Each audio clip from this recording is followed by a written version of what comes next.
Friends, I am extremely grateful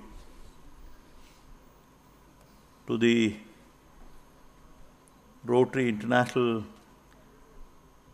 District Centre, Shivajinagar, Pune, to consider me as worthy of this prestigious award or the prize, the World Peace Prize which has been conferred on me, and that too at the hands of the Chairman, Mr. Netzel, for this international organization. Thank you, Mr. Pradeep Wagh Sahab, our other friends, Prashant ji, and their entire team. Friends, it just makes me feel highly honored, but equally reminds me of my responsibility to promote this culture of peace. So much has been said in the citation of honor, but I can only say, friends, that especially I have a tremendous sense of satisfaction that this event is taking place in this very prestigious hall for MIT group of institutions, known in the name of the great noble son of India, Swami Vivekananda. And it has been just now said by Dr. Rajendra Sendeji and reminded me of the mission which is expected in the 21st century. I can only tell you, friends, that these very words of wisdom which have been written on the top of this hall, under the photograph of that Swami Vivekananda, who had spoken in the year 1893, 11 September, when he had said that time and told the world in the very first Parliament of World Religions in Chicago, USA, he told the world that time one sentence which has been again written on the top of this theatre. We said that time, friends, remember, union of science and spirituality alone will help to bring harmony and peace to mankind. This has been the sentence which has been very, very dear to my heart when I became the student of engineering in the first year, when I came from a small village. And I don't know, but since that time I was very curious to understand about the role of science and spiritual component of life. There has been a lot of confusion about the very word religion, but which I still remember when I had purchased that small booklet called Thus Spake Vivekananda and carried in my pocket all through my life. I don't know whether I was right or wrong that time, but good luck, Rajendra ji, that you just gave a very wonderful word at the end of your speech.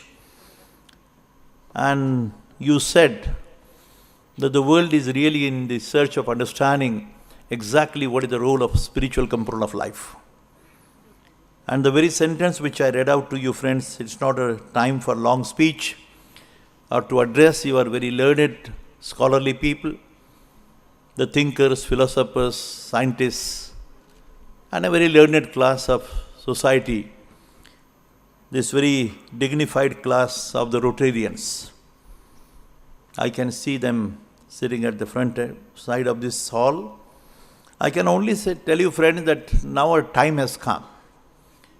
The same great noble son of India, Swami Vivekananda, in the year 1897, had said one very important sentence again. He had told the world at time that this century, 21st century, will be the century for Mother India. These are not my words. These are the words which were spoken by again the same great noble son of India, Swami Vivekananda. And he said one more sentence, it's not a matter of ego. It's a matter of pride to give a message to the whole world community.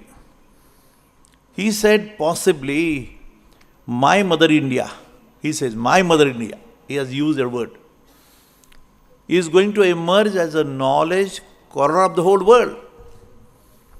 ज्ञान का दालन बोल के उभर आएगा मेरी भारत माता. Now the question is, what is knowledge divine? What are the roles of universities and colleges? Like what we are standing or where we are. Remember, he had said that the knowledges or the knowledge system of the universities and the colleges has a limitation to the understanding of the collection of the data and the information. The knowledge becomes the next step, and wisdom becomes the still further step. And he has defined at a number of places even the very definition of what religion stands for.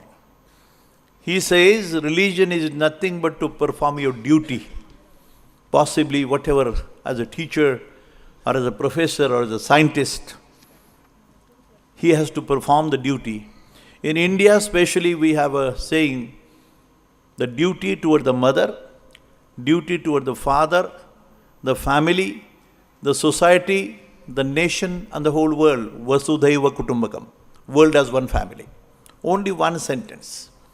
Friends, remember, these words at least reminds me personally, possibly being an engineer, I do understand what is IT, what is computer, what is particle physics, and the messages of all these scientific innovations and discoveries going on in the whole world. And certainly makes me feel so proud to convey some message. And India, again I repeat, our India has a role to play, and that is regarding the promotion of culture of peace in the world. जगाच्या समोर शांतीचा संदेश देण्याचं दायित्व भारताकडे असं म्हटलं जातं. गर्व नाही करायचा. But on the background of the chaos, confusion, bloodshed, massacre and terrorism taking place in the whole world, in spite of the mind-boggling developments, so beautifully done. Everything is available. But finally there is no peace of mind, or there is no coordination what we are expecting.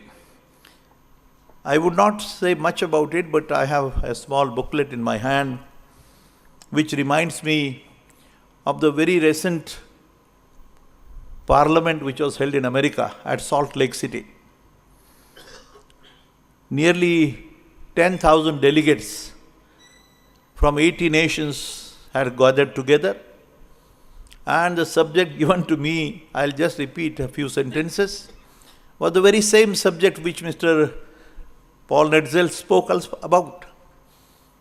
The subject was whether the value-based Indian education system, I repeat, value-based Indian education system or a universal education system can help to minimize the chaos, confusion, bloodshed, massacre and violence.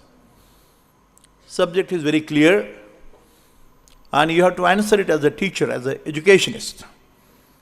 Friends, when the word was used as a universal value-based education, the people certainly asked me, how can you think of a universal education? I said the geography is different, the history is different, the culture is different, the rest of the things may be different, but there is a time-tested common values. Value-based system is very common, universal. And there was a lot of discussion on this issue. And I said what is missing in the present system of education is nothing but the spiritual component or the so-called religious component is missing. And there is a confusion all over the world that religion means blind faith. It is only just like a blind faith, and there is a confusion between the exact role of what science stands for and what spiritual component stands for.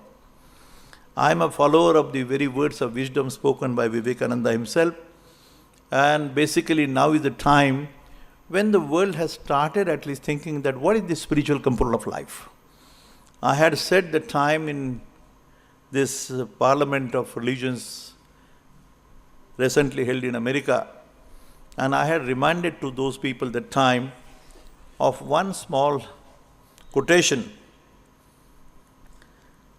I'll take a chance to read out that quotation.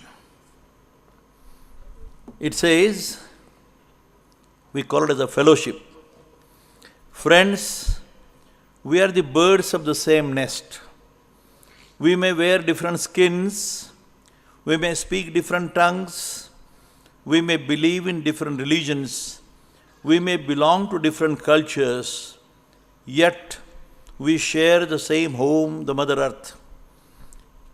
Friends, remember, born on the same planet, covered by the same skies, gazing at the same stars, breathing the same air, we must learn to progress together or miserably perish together. For a person can live individually, but can only survive collectively. Below it is written Atharva Veda. That's the most beautiful part of it.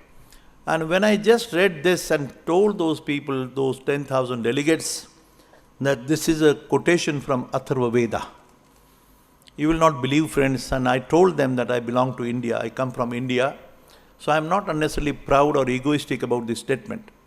But when I said this, you will not believe it. When the moment I said that this is a very spiritually based statement from Atharva Veda, and this Veda word is very well known to the whole world, 10,000 delegates stood up. And they had a clapping, not for me, but for the very word that this quotation comes from the Vedic literature. The Vedic literature which has been the basis for the spiritual component of life. Not the ritualistic part. Forget about the puja and the performance of the rituals depending on the various religions. But all these aspects when are being discussed world over, and you will not believe when I told them these very two photographs in this hall, Sant Dhaneshwar and Sant Tukaram, they are not kept for fun. You can see here on this one side we have the Albert Einstein, and here we have the Sant Dhaneshwara too. The Newton, the Faraday, the Vishvesharaya. What for these photographs? Let me tell you, friends, I noted and made a quotation to them again, and I said this boy from India, who was hardly 16 years old, Sant Dhaneshwara, wrote a commentary on Gita, Bhagavad Gita. And he wrote the first line, Om Namoji Adya Veda Pratipadya Jaya Jaya Swasamvedya Atmarupa.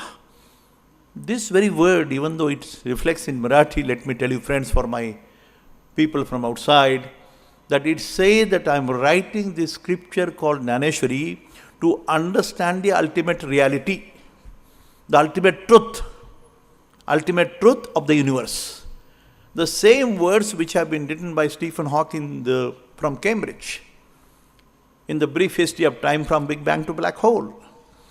Friends, when I told them further that this boy of 16 years old, 730 years back, 730 years back, says, I am writing this to understand the ultimate reality, the ultimate truth, and gives an answer. He says, what is the truth? The truth is the entire universe is a manifestation of pure intelligence and pure consciousness. Two words. You will not believe, friends, most of you are scientists, men of science and understanding of this role. Albert Einstein, who gave an equation like E equal to mc squared to the whole world, and comes to the God particle, concept of God particle, which you have just revealed very recently, Higgs boson particle. Albert Einstein, at the end of his life, after such a greatest scientist of the whole world, he says, oh God, now I realize that the entire universe is a manifestation of pure intelligence and pure consciousness. The same words which were used by this boy of 16 years old, Sant Dhaneshwara. I am not praising by caste, because he is a Maharashtrian or he is an Indian, but as a man of science in Jnaneshwari or any other scriptures like Bhagavad Gita, Pavitra Quran, Pavitra Bible, you will not find, friends, this in Gita or especially Jnaneshwari, there is not a single word which speaks of any religion, Hinduism certainly not. But still there is a confusion.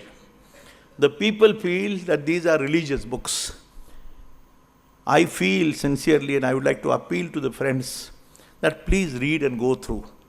There is a component required for a life making, changing the mindset. Networking of minds is the very important, prestigious need of today. And that's why I would like to say, finally, friends, my friend Mr. Pathan is sitting somewhere in the audience, but we have been trying to understand the role of scriptures, like, still I repeat, the Bhagavad Gita, the Quran, the Bible, Tripitak, you take any name, or Guru Granth Sahib. These scriptures are nothing but life guiding scriptures. How to live and how not to live. Living and not going that pathway. Friends, remember, we have been saying that all the religious scriptures of the world are life guiding scriptures. And now we have to understand, we have to have minimized the confusion. When we have been trying to go to such a fast, what is remaining still? Remember, what is the research? I was asked the question, what is the area of research which still remains? I said only one area is still remaining. That is, what is the chemistry of mind? मन की chemistry क्या है भाई? What is the chemistry of mind and what is the chemical formula of mind? पता नहीं कैसे है? तो इसका आंसर, इसका उत्तर कैसे खोजना है, ये बात सही है. To develop the positive mindset is also the main mission of what education stands for. Starting from the Vedic literature, the Maharshi Ved Vyasa, his quotations, we have always said that these are all religious scriptures, they are blind faith. This is something wrong. And I sincerely feel it is the duty of the universities and colleges like us and the topmost world level universities, they have to change their mindset of framing even the very syllabi and the structure of the colleges along with scientific and technical aspects. You must have some spiritual component included and make them understand it's a good sign for India that yoga has been accepted at least beyond religion. Because yoga was supposed to be Indian, the Hindus, the Brahmins. Aham Brahmasmi, Tattvamasi, Koham, Soham, Nahi Jnanena Sadrusham Pavitram Iha Vidyate. All these words for Indians especially, they appear to be Brahminic or Hinduism. It has nothing to do with religion. They speak only the principles and laws of nature and life, scientific principles. This is the need of the hour. That's my personal feeling on this occasion.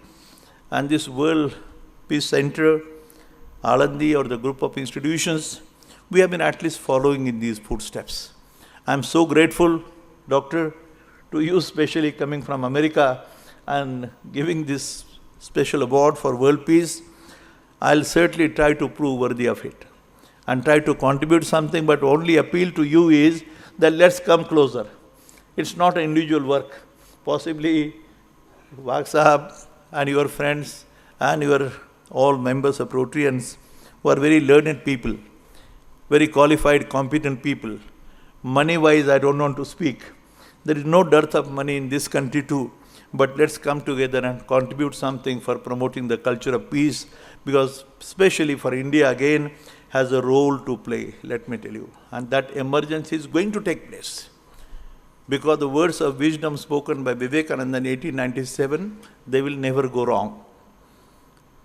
He vacha siddhi म्हणतात मराठीमध्ये. So in this fashion possibly, now I don't know, but we need to look into.